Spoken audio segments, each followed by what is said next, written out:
नमस्कार, मी प्रदीप मोरमे। आज आपल्यासोबत माजी मंत्री श्री विनायकरावजी पाटील आहे। श्री विनायकरावजी पाटील यांनी नुकतंच राष्ट्रवादी काँग्रेसला सोडचिठ्ठी देऊन त्यांनी शिवसेनेच्या शिंदे गटामध्ये प्रवेश केला आहे आणि याच पार्श्वभूमीवर 27 तारखेला शिवसेनेचे सर्वेसर्वा उपमुख्यमंत्री एकनाथरावजी शिंदे साहेब यांच्या उपस्थितीमध्ये अहमदपूर या ठिकाणी भव्य अशा प्रकारच्या कार्यक्रमाचं त्यांनी नियोजन केलं आहे आणि त्याच कार्यक्रमाच्या नियोजनाच्या पार्श्वभूमीवर या ठिकाणी सध्या ते लातूर जिल्ह्याच्या दौऱ्यावर आहेत। सध्या ते या ठिकाणी निलंग्यामध्ये आहेत आणि याच पार्श्वभूमीवर आज आपण सरांशी संवाद साधणार। सर नमस्कार। सर, आपण राष्ट्रवादी काँग्रेसला सोडचिठ्ठी दिलेली आहे आणि आपण शिवसेनेच्या शिंदे गटामध्ये नुकतंच प्रवेश केलेला आहे आणि 27 तारखेला अहमदपूर या ठिकाणी आपल्या जन्मभूमी म्हणा कर्मभूमी म्हणा या अहमदपूर या ठिकाणी भव्य अशा प्रकारच्या कार्यक्रमाचं नियोजन केलेलं आहे असं समजलं। काय नेमकं ते कार्यक्रम, त्याबद्दल काय सांगाल तुम्ही? महाराष्ट्राचे उपमुख्यमंत्री आणि आमच्या शिवसेनेचे नेते, महाराष्ट्राच्या लाडक्या बहिणीचे लाडके भाऊ, लाडक्या बहिणीच्या भेटीसाठी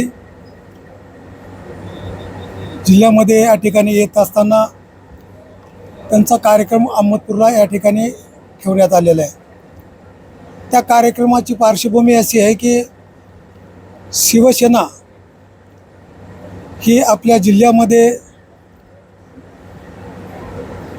कुठल्याही, आता शिंदे साहेबांची शिवसेना सत्तेमध्ये आहे, पालकमंत्र्याकडे गेल्याच्या नंतर कुठल्या कमिट्या मागत असताना, विकासाचा निधी मागत असताना, काय तुमच्या शिवसेनेचं इथं, हे जे आम्हाला ऐकावं लागायचं, हे जे आमच्या शिवसेनेची एक बदलचं एक मत त्यांनी या ठिकाणी तयार केलं होतं।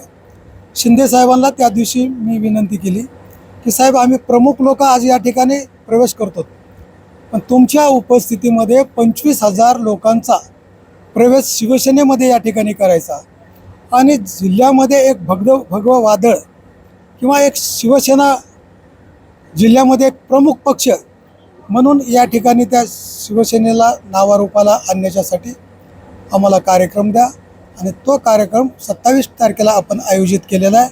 त्या कार्यक्रमाच्या निमित्ताने आम्ही सर्व शिवसेनेच्या नेत्यांची, सर्व शिवसैनिकांची भेटीगाठी घेऊन त्या कार्यक्रमाला जास्तीत जास्त लोकसंख्येनं शिवसेनेमध्ये आपल्याला प्रवेश कसा करून घेता येईल यासाठी आम्ही प्रयत्न या ठिकाणी करत आहोत।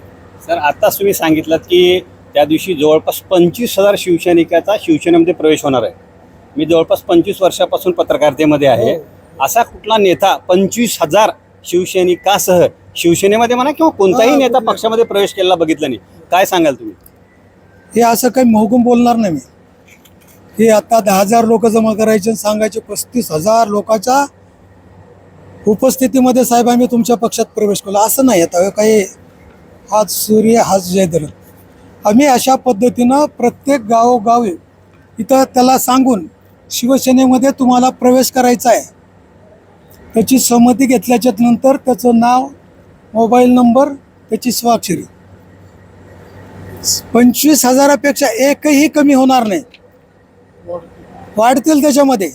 अशा पद्धतीनं त्या सर्व लोकांच्या उपस्थितीमध्ये, आणि आता तुम्हाला जरी ह्या गोष्टी जर आज कुणालाच खरं वाटत नाहीत, फक्त आमची आपल्याला विनंती आहे की आपण तिथं एक वेळेस आपण येऊन लातूर जिल्ह्यामध्ये शिवसेना म्हणा, भारतीय जनता पार्टी म्हणा, त्याच्यानंतर राष्ट्रवादी काँग्रेस पार्टी म्हणा, तुम्ही म्हणल्याप्रमाणे सत्तेमध्ये आहे, परंतु लातूर जिल्ह्याचा आणि शिवसेनेचा जर विचार केला आपण, निश्चितपणे तुमची जी शिवसेनेची जी काही परिस्थिती आहे लातूर जिल्ह्यामध्ये म्हणावी तेवढी चांगली नाही आणि आपण जिल्ह्यातील लातूर जिल्ह्याच्या राजकीय पटलावरील आपण एक वजनदार नेते आहात, त्यामुळे तुम्हाला गळाला लावलेला आहे आणि तुम्हाला फार मोठी ऑफर देण्यात आलेली आहे शिंदे साहेबाकडून, असंही काही राजकीय जाणकार बोलतात। यामध्ये काय वस्तुस्थिती आहे? बघा, खरंच सांगतो,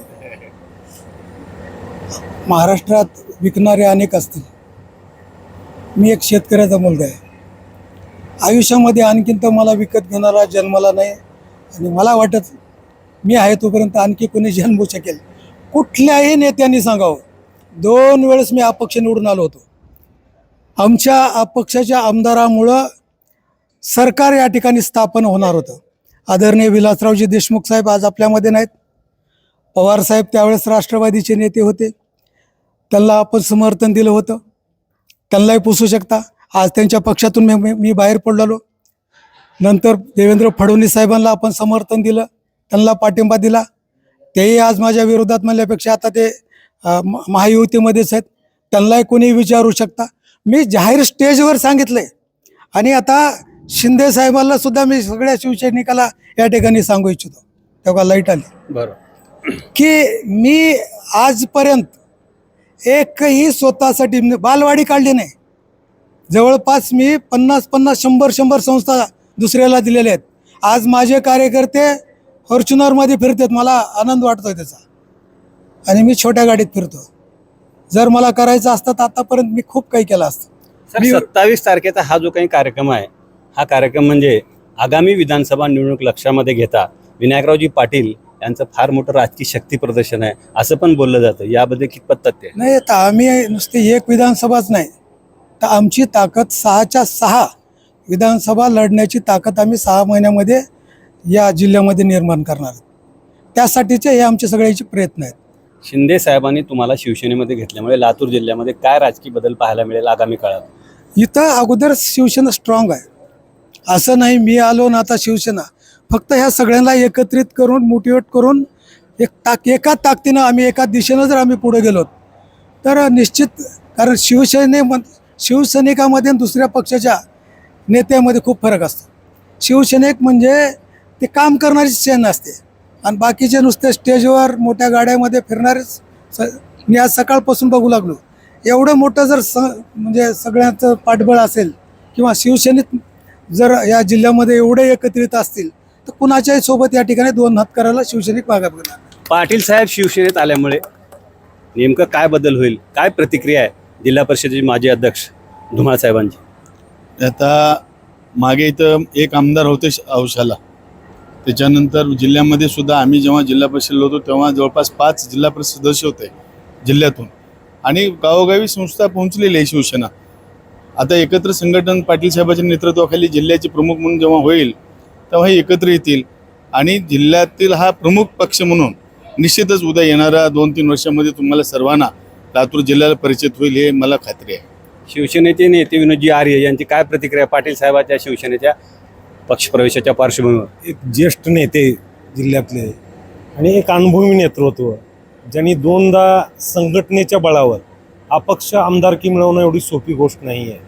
राजकीय पक्षाचे आमदार होणं सोपं असतं, कार्यकर्त्याचा संच असतो त्या पक्षाचा, पण तो अपक्ष आमदार होणं म्हणजे स्वतःच्या बळावर एक संघटन कौशल्य उभा करून एक आपली पुन्हा आमदारकी मिळवणं, असं नेतृत्व शिवसेनेला लाभलं. निश्चितपणानं जिल्ह्यामध्ये शिवसेना एक उंच भरारी घेतल्याशिवाय राहणार नाही. धन्यवाद सर, तुम्हाला खूप खूप शुभेच्छा.